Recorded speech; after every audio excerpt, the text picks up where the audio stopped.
This was the time of day when I most wished I were able to sleep. High school. Or was purgatory the right word? If there were any way to atone for my sins, this ought to count towards the tally in some measure. The tedium was not something I grew used to. Every day seemed more impossibly monotonous than the last. Perhaps this could even be considered my form of sleep, if sleep was defined as the inert state between active periods. I stared at the cracks running through the plaster in the far corner of the cafeteria, imagining patterns in them that were not there. It was one way to tune out the voices that babbled like the gush of a river inside my head. Several hundred of these voices I ignored out of boredom. When it came to the human's mind, I'd heard it all before and then some. Today, all thoughts were consumed with the trivial drama of a new addition to the small student body. It took so little to work them up. I'd seen the new face repeated in thought after thought from every angle, just an ordinary human girl. The excitement over her arrival was tiresomely predictable. It was the same reaction as one would get from flashing a shiny object at a group of toddlers. Half the sheep-like males were already imagining themselves infatuated with her, just because she was something new to look at. I tried harder to tune them out. Only 4 voices did I block out of courtesy rather than distaste.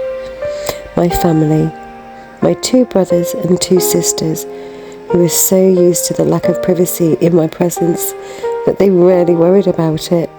I gave them what I could. I tried not to listen if I could help it. Try as I may, still, I knew. Rosalie was thinking as usual about herself. Her mind was a stagnant pool with few surprises.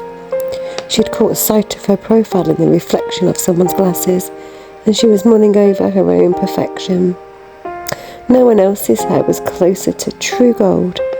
No one else's shape was quite so perfectly an hourglass. No one else's face was such a flawless, symmetrical oval. She didn't compare herself to the humans here. That juxtaposition would have been laughable, absurd. She thought of others like us, none of them her equal. Emmett's usually carefree expression was crumpled with frustration. Even now, he ran one enormous hand through his ebony curls, twisting the hair into his fist, still fuming over the wrestling match he'd lost to Jasper during the night. It would take all his limited patience to make it to the end of the school day to orchestrate a rematch. Hearing Emmett's thoughts never felt intrusive because he never thought one thing that he would not say aloud or put into action.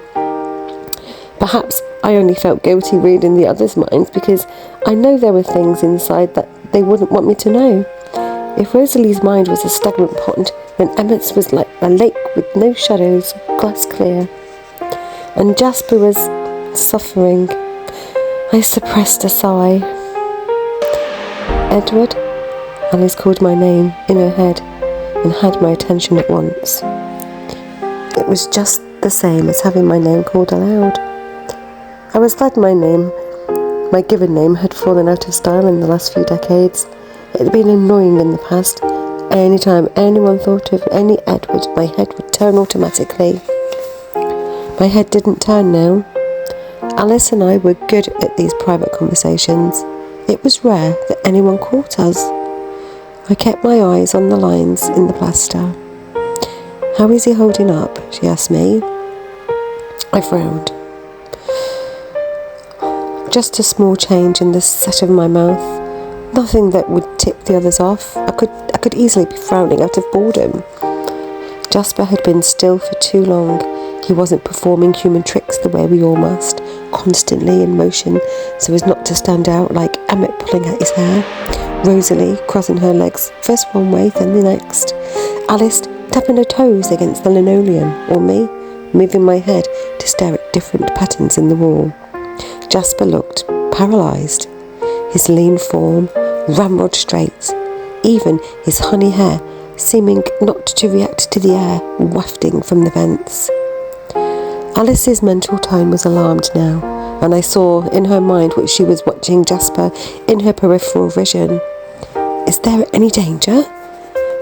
She searched into the immediate future, skimming through visions of monotony for the source behind my frown. Even as she did so, she remembered to tuck one tiny fist under her sharp chin and blink regularly. She brushed a tuft of her short, jagged black hair out of her eyes. I turned my head slowly to the left, as if looking at the bricks of the wall, sighed, and then turned to the right, back to the cracks in the ceiling. The others would assume I was playing human. Only Alice knew I was shaking my head. She relaxed. Let me know if it gets too bad. I moved, only my eyes up to the ceiling above, back down. Thanks for doing this.